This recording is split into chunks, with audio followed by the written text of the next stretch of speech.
Assalamualaikum and hello everyone. I will begin by introducing the Australian economy. Economy is a study of how individual, businesses, and government allocate scarce resources to satisfy unlimited wants and needs. This field helps us understand how countries achieve economic growth and maintain economic stability. Australia is a country with a developed and stable economy that is highly integrated with the global. Therefore, this assignment analyzes Australia's economy from three perspectives, which is the economic system, microeconomic, and macroeconomic. Assalamualaikum. I will present the background of Australia. Australia is a developed country in the Asia Pacific region with stable parliamentary democracy. This stable government helps support economic growth and business activities. It also has a strong legal system that protects people and businesses, making Australia a safe place for investment. Australia has a population of about 27 million people and is a multicultural country because many people migrate there for better education, jobs, and quality of life. Finally, Australia has a strong economy based on export like iron, coal, natural gas, and lastly is agriculture products. It is close trade relationship with the Asian country also helps strengthen its economics. Thank you. Assalamualaikum and hi, my name is Siti Karnat Zira binti Muhammad Yani, and now I'll be explaining about the type of economic system practiced in Australia. So Australia operates under a mixed market economy which combines the elements of free market capitalism with government intervention.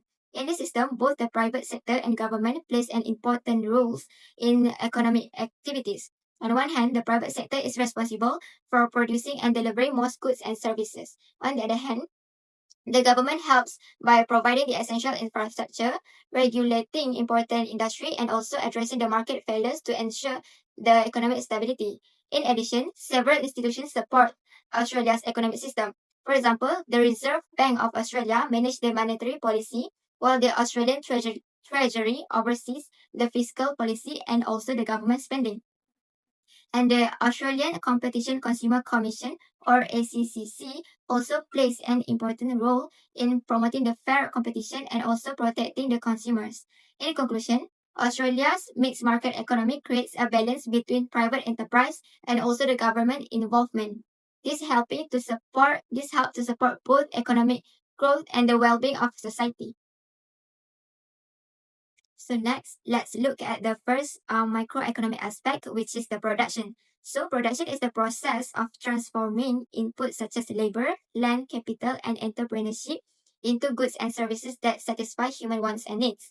And in Australia, the production system is highly efficient due to the use of advanced technology and competitive market environment. This has helped the country maintain the strong economic performance and a high standard of living. In terms of its characteristic, Australia's production system is highly capital intensive and technologically advanced. Major industries, especially mining and agriculture, make extensive use of automation, computerization, and modern engineering technologies. As a result, businesses are able to increase output, reduce production costs, and improve productivity, and this allowing them to remain competitive in both domestic and international markets. So, to have a better understanding of Australia's production system, let's examine the four key factors of productions, which are the land, labor, capital, and also the entrepreneurship. First is the land. Australia is blessed with the abundant natural resources, including the iron ore, coal, lithium, and gold. The country also has extensive agricultural land that supports the production of wheat, beef, wool, and dairy products.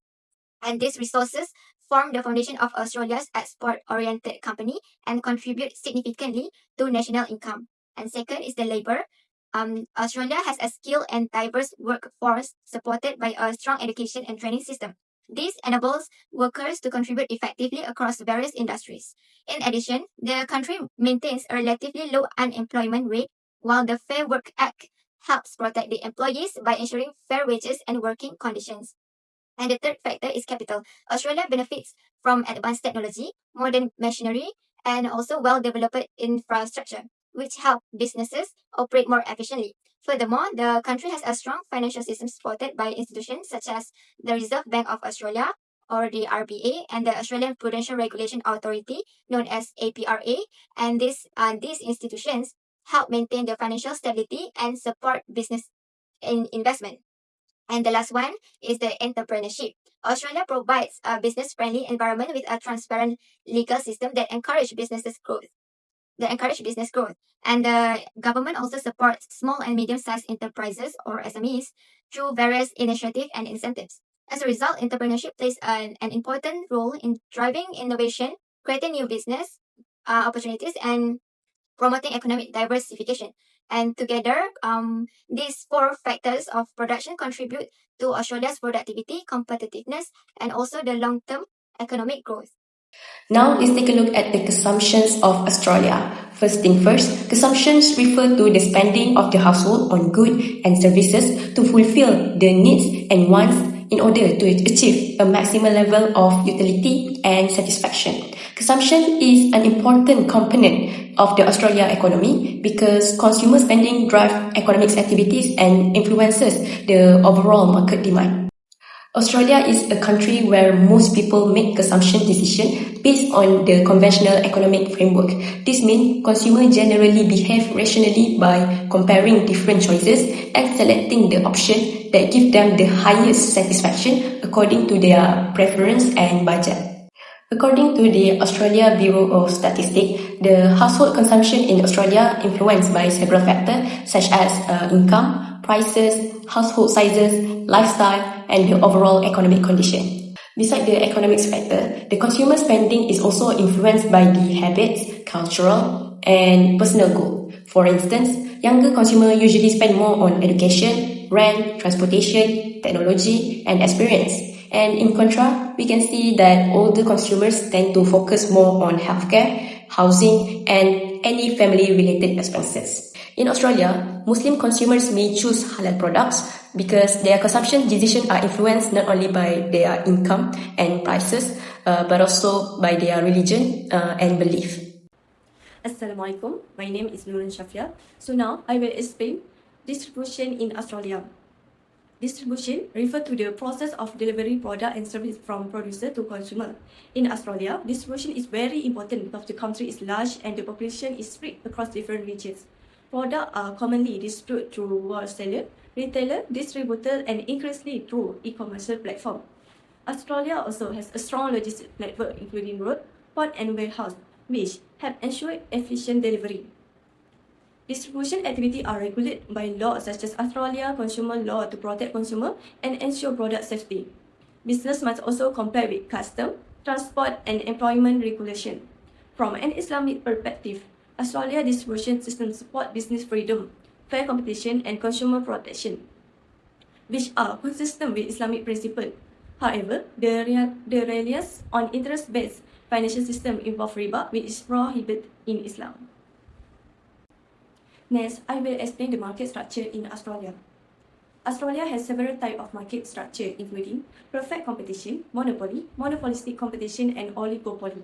For perfect competition, industries such as wheat and beef farming have many producers selling similar products, so prices are mainly determined by market demand and supply. For monopoly, certain infrastructure sectors have one only dominant provider. An example is Sydney Airport, which has significant market power due to its strategic position. Monopolistic competition is common in industries such as cafe, restaurant, hotel, and tourist. Many businesses offer similar products but differentiate themselves through branding, quality, and marketing. Meanwhile, oligopoly is the most dominant market structure in Australia industry, such as supermarket and telecommunication are controlled by a few large firms, which compete through innovation, promotion, and service quality. In conclusion, Australia has diverse market structure, but oligopoly is the most prominent.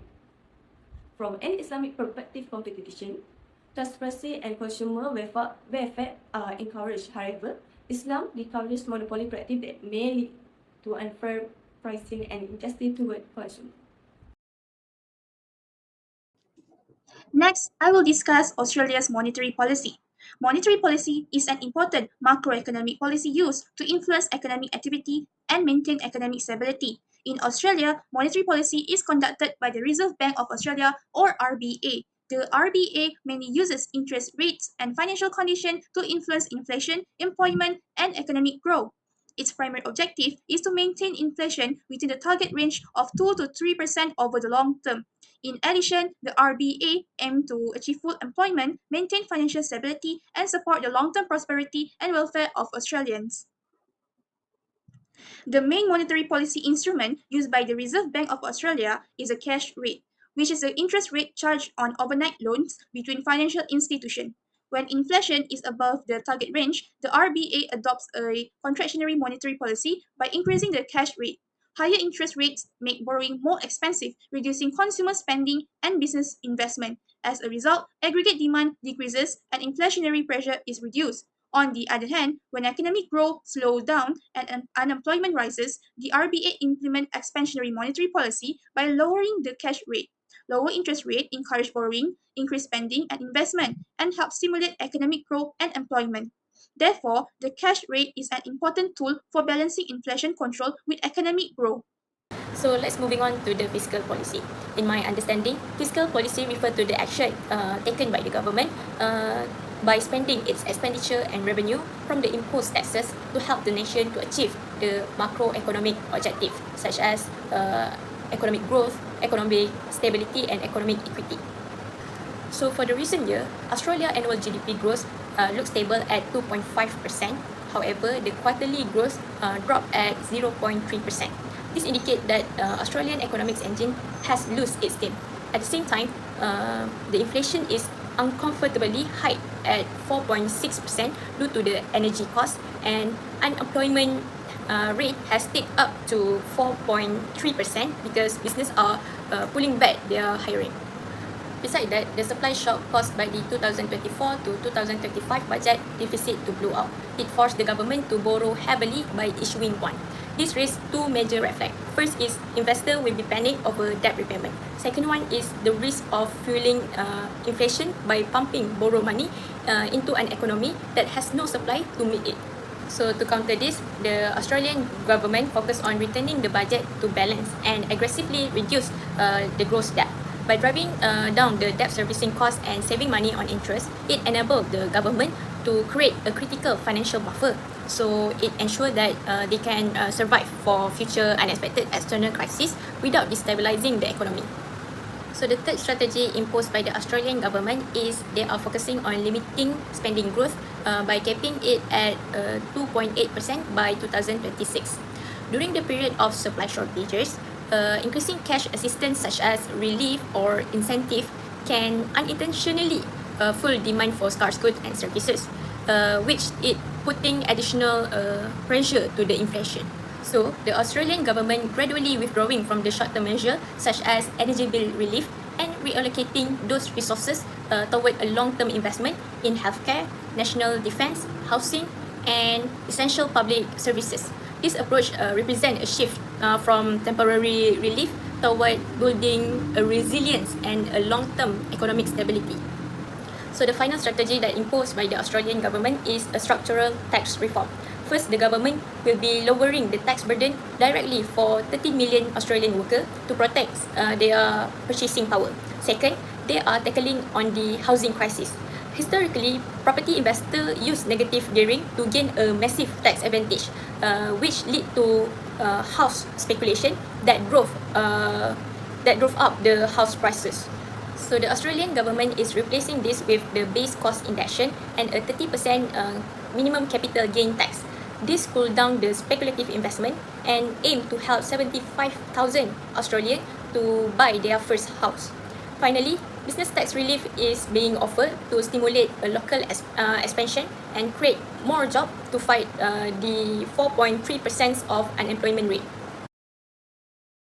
As a recommendation, Australia should continue promoting sustainable economic growth while ensuring that economic benefits are shared fairly among society. The government should support low-income households, encourage environmentally friendly business practice, and assist workers affected by technological changes. From an Islamic economic perspective, Australia can further improve its economic system by promoting fair business practice and reducing excessive debt. This effort can help create a more inclusive, balanced, and sustainable economy for future generations. In conclusion, Australia has a mixed economic system that combines both public and private sectors. The country performed well in both microeconomic and macroeconomic aspects and continue to maintain economic stability despite challenges like inflation and rising costs. From an Islamic economic perspective, many features of Australia economic reflect important values such as justice, social welfare, and the responsible of use of resources. Therefore, Australia provides a good example of how economic growth can be achievable while supporting the well-being of society. Thank you.